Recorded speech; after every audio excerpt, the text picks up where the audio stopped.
כמו כולנו, גם אני אוהב תינוקות ורוצה שיהיה להם טוב.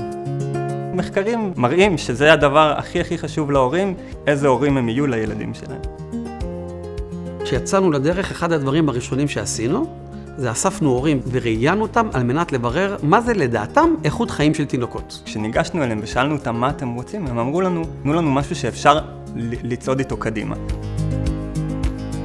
תינוקות מגיעים לעולם, ולא תמיד אנחנו יודעים מה לעשות עם התינוק הזה.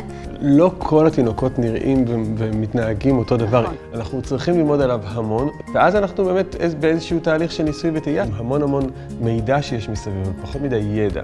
כשבאים אליי הורים, אני רואה שהאינטואיציה הלכה לאיבוד, הביטחון הלך לאיבוד. משהו שעבד להם עם אחד האחים, עכשיו הם באים אליי עם משהו אחר, אבל עם האח השני זה עבד. Little1.care הוא מוצר קטן וחמוד אשר מוצמד לבגד של התינוק. לא מפריע לאף אחד ועדיין קולט כל כך הרבה מידע רחב וכוללני לגבי מה קורה עם הילד. במהלך היום, מה שהמכשיר עושה זה לשמוע את אותם צלילים שהתינוק שומע ולהרגיש את התנועות שלו. וככה הוא יודע להבין מה אירע בחיי התינוק.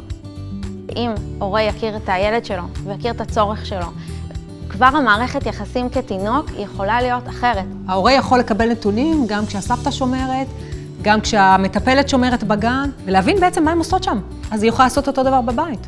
זה יכול לעשות פלא, כל היום נראה אחרת. אנחנו עושים את זה בעזרת שני חיישנים, סנסור שעוקב אחרי תנועות מרכז הטורסו של התינוק ומלמד אותנו באיזה תנוחה נמצא התינוק בכל רגע נתון 24/7. והסנסור השני הוא סנסור שדוגם מיליסקנדס קצרים מאוד מהסאונד של התינוק והסביבה שלו. ועל בסיס זה הוא לומד מה קורה בחיי התינוק. כל המידע שנאגר על גבי המכשיר מעובד רק כשמחברים אותו לתחנת ההגינה. בזמן שהתינוק מתקלח, רשתות הנוירונים והאלגוריתמים שלנו רצים, מאבדים את המידע והופכים אותו לתובנות שמעניינות את ההורים. את התובנות הם רואים ישירות באפליקציה שלהם. אתם יכולים לראות שהוא בכה, שהוא צחק, שמע מוזיקה, התגלגל וזחל. השילוב של הסאונד והתנועה כבר הופכים את ה-AI שלנו למכונה שמספרת סיפור מרתק במיוחד. למשל, אתם יכולים לראות שהתינוק בכה, ומיד אחר כך מישהו הרים אותו על הידיים ודיבר אליו בקול תינוקי. אתם יכולים להבין שאיכות הטיפול בתינוק היא מאוד טובה. אם דיווייס יכול לתת לי מידע על כמה ואיך התינוק התהפך, כמה אי שקט היה שם, אינדיקציות כאלה משלימות לי תמונה הרבה יותר מוצלחת, מייעלות תהליכים, מכוונות אותי. הרבה פעמים אני שואלת את ההורה, הוא אומר לי, הוא התהפך ממזמן. אני אומרת, אוקיי, שני הצדדים? זה לא משהו שאתה עוקב אחריו אם אתה לא פיזיותרפיסט התפתחותי. וזה משהו סופר חשוב, שזה מידע קטן שהמכשיר יכול לתת לך. אנחנו לא צריכות לספר לך מה קורה היום במשפחתונים, אצל מטפלות, וכל הזמן השאלות הרי אולי עובר משהו, אולי משהו קרה בגן. המוצר שלנו מאפשר תצפית 24/7 עם מורכבויות ודקויות שלא היה להם אפשרות להשיג בשום מקום אחר.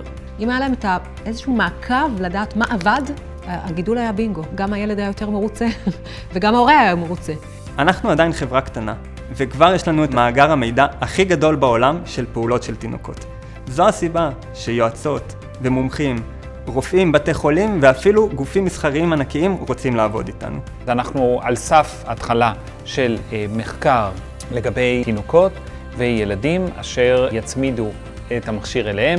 אני רואה במכשיר הזה פוטנציאל מחקרי מאוד גדול לגבי האפשרות לתצפת ולקבל הרבה מאוד מידע התפתחותי לגבי התינוק, ובנוסף, אני חושב שמאוד חשוב לחקור את ההשפעה שלו, שלדעתי תהיה מאוד מיטבית, על בית. על זה מבוסס בהדסה, המחקר שאנחנו מתכננים. אם אני יודע שבעגלה מסוימת תינוקות נרדמים יותר מהר, או אם פורמולה מסוימת לתינוקות הם פעילים יותר, יש לזה ערך אדיר בשוק התינוקות. כל הורה ירצה לדעת את זה, וכל חברת ענק תרצה לדעת את זה, ואני אגיד לך, גם אמזון תרצה לדעת את זה בשלב מסוים. כעת יצאנו לגיוס המונים, כי אנחנו רוצים את ההורים גם כבעלי מניות בחברה שלנו, כדי להפוך אותם שותפים למסע שלנו ולחזון שלנו. כשאת באה ממקום של ידע, את יכולה לחפש את החוקים שמתאימים לתינוק שלך. זה משלים איזושהי תמונה כוללת שמאפשרת לי להיות רגוע 24 שעות ביממה. אנחנו בעצם נותנים לתינוק פה להוביל. אנחנו מתייחסים קודם כל למה שהתינוק צריך. לכל אדם מבוגר לדעת מה היה איתו בשלוש שנים הראשונות לחיים שלו, זאת מתנה יקרה מפז שכל אחד מאיתנו היה רוצה לקבל. זה הופך אותי להורה יותר רגוע, וכהורה יותר רגוע אני הורה יותר טוב. אנחנו מתחילים מלהשפיע על החיים של כל הורה שישתמש במוצר הזה, וממשיכים להשפיע על חייהם של כל ההורים והתינוקות בעולם. כשאני רואה הורים שנכנסים להיות שותפים בחברה שלנו, אני יודע שאנחנו בדרך הנכונה.